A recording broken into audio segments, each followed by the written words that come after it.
안녕하십니까. 세상 읽어주는 남자 이상훈입니다. 오늘은 패키징에 대해서 말씀드리겠습니다.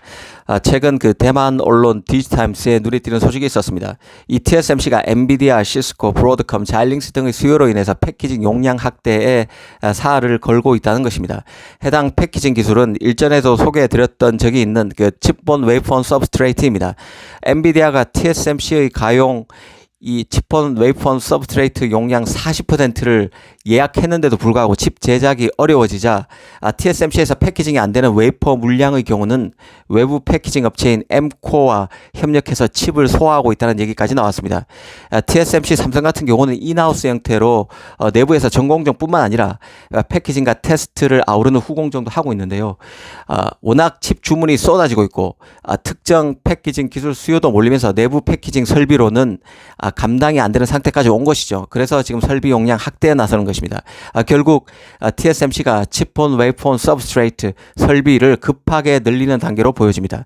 이 TSMC가 이 패키징 용량을 얼마나 늘릴지 살펴보기 전에 왜 AI 칩 전성기를 맞아서 이런 패키징 기술이 화두가 되고 있는지 살펴볼 필요가 있을 것 같습니다.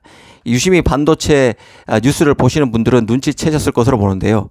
AI 칩 대응과 관련해서 웨이퍼에서 칩을 만드는 전공정보다 오히려 칩을 포장하는 기술인 패키징 생산 능력이 더 주목을 받고 있다는 것 같은 느낌을 받을 때가 있을 것입니다. 여기에는 다 이유가 있는데요. AI 반도체의 특징 때문입니다. AI 칩은 기본적으로 더 큽니다. 로직 칩의 대면적화가 이루어지고 있다는 뜻입니다. 기본적으로 AI 칩은 서버용 칩입니다. 기업용 칩이기 때문에 사이즈에 구애받지 않습니다. 기능에만 천착하면 된다는 뜻이죠.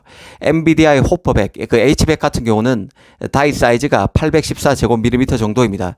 인텔 서버 CPU인 사파이어 래피지가 400제곱밀리미터 정도인데요.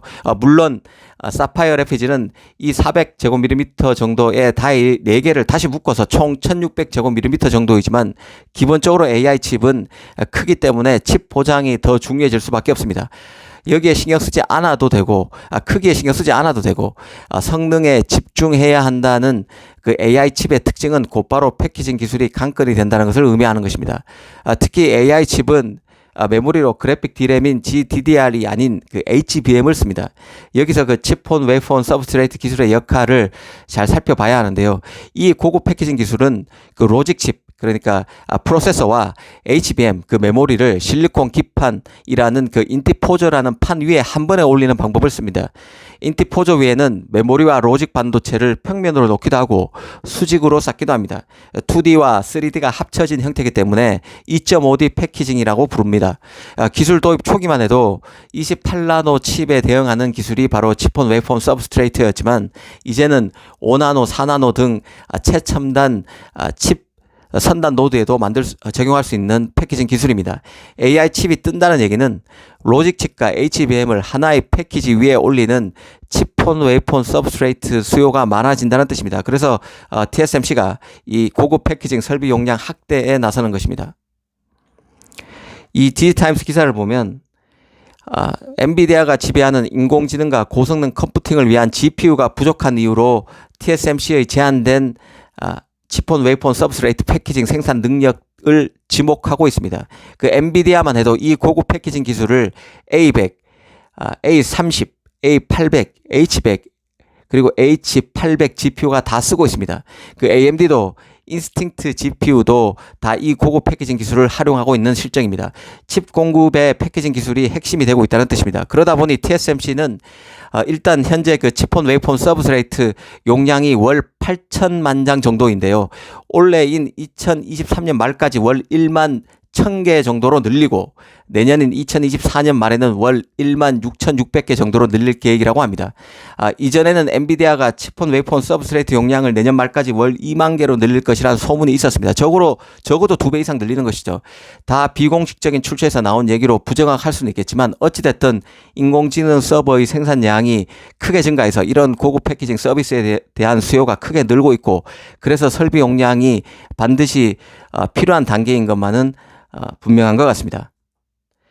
특히 TSMC는 최근에 패키징 팹 시설을 오픈하게 됐는데요. 어드밴스드 백엔드 팹 6라는 곳입니다. 이곳에서 연간 100만 개의 300mm 웨이퍼를 처리합니다. 연간 1000만 시간 이상의 테스트를 수행할 수 있고 클린룸 공간은 다른 모든 TSMC 고급 포장 시설의 클린룸 공간을 합친 것보다 더 크다고 합니다. 특히 이 팹에서 인상적인 부분이 있는데요. 이 강범위한 지능형 자동 재료 처리 시스템이 구축되어 있다는 것입니다. 이 시스템은 생산 흐름을 제어하고 결함을 즉시 감지해서 수율을 높이는 데 활용됩니다. 이런 시스템은 AMD의 그 MI300 GPU와 복잡한 다중 칩셋 어셈블리에서 매우 중요합니다. 이 패키징 결함으로 인해 모든 칩셋을 즉시 사용할 수 없게 되면 손실을 초래하기 때문에 그런데요. 평균보다 500배 빠른 데이터 처리 기능을 통해서 이 시설은 포괄적인 생산 기록을 유지하고 모든 다이를 추적할 수 있다고 합니다. 이런 게 바로 TSMC의 경쟁력이죠. 칩만 잘 만드는 게 아니라 칩의 패키징 능력도 탁월하다는 뜻입니다.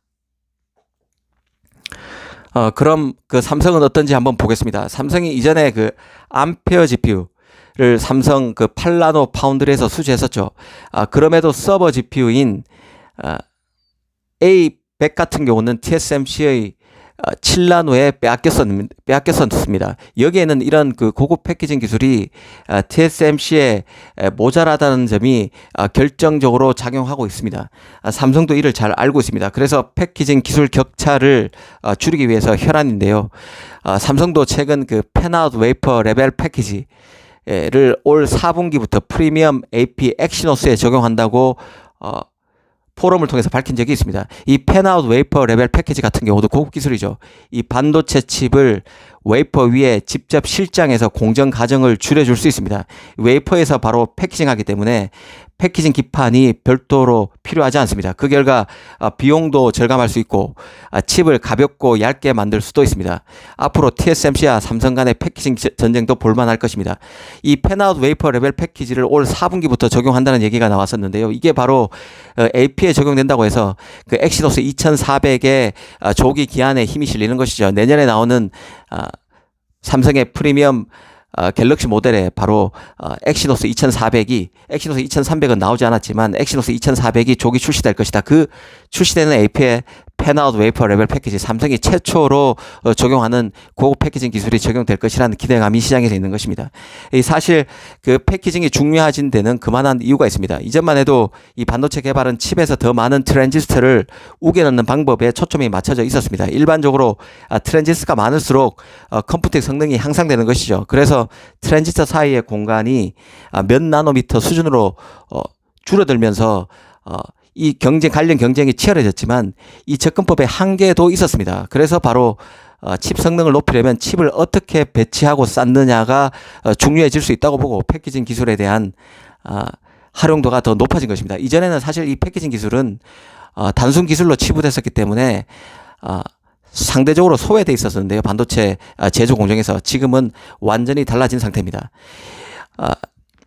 패키징 영역에 더 많은 자원을 쏟아야 하는 상황이 됐고 AMD CEO나 인텔의 펩 겔싱거 CEO나 많은 사람들 엔비디아 젠스랑마저도 패키징 기술의 중요성을 항시 얘기하고 있습니다.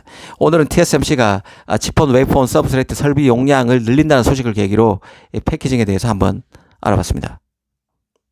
감사합니다.